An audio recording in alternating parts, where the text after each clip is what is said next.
And welcome back to another daily devotion. I am Pastor Roy Carlin here at Woodlawn Christian Church in Lake City, Iowa, and this devotion is for Wednesday, January 24th of 2024.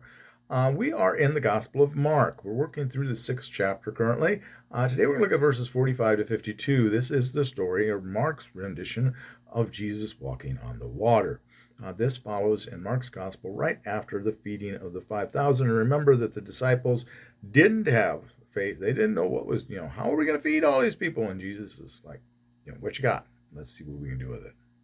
Jesus can come up with a lot out of a little. That's part of the message of that feeding of the 5,000. Don't think I mentioned that yesterday, though. But let's jump right into walking on the water. I'm going to try to keep this one a little short and pithy today. I've been getting a little longer than I like to be here lately. So let's see what we can come up with. And of course, it starts right off with Mark's favorite word, immediately. So immediately he made his disciples get into the boat and go before him to the other side of Bethsaida, while he dismissed the crowd. And after he had taken leave of them, he went up on the mountain to pray. And when evening came, the boat was out on the sea, and he was alone on the land. And he saw that they were making headway painfully, for the wind was against them. And about the fourth watch of the night he came to them, walking on the water. He meant to pass by them. But when they saw him walking on the water, they thought it was a ghost and cried out. For they all saw him and were terrified.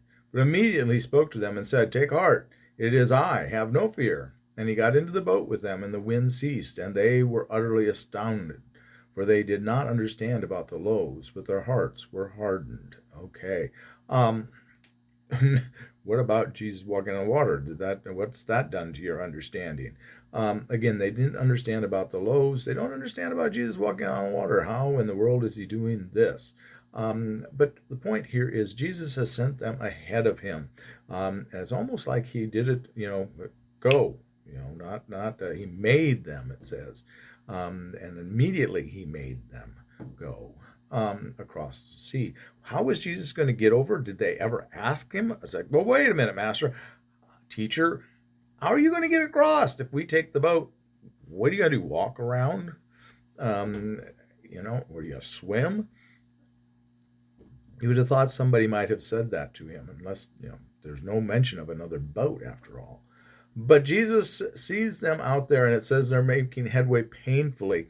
And in some translations, specifically in the Catholic versions, it's that it's a rowing. They're rowing across because the winds are against them. They can't use the wind. They have to use oars or paddles to try to get the ship or the boat across the water. The verse that I always find interesting is at the end of verse 48. He meant to pass by them.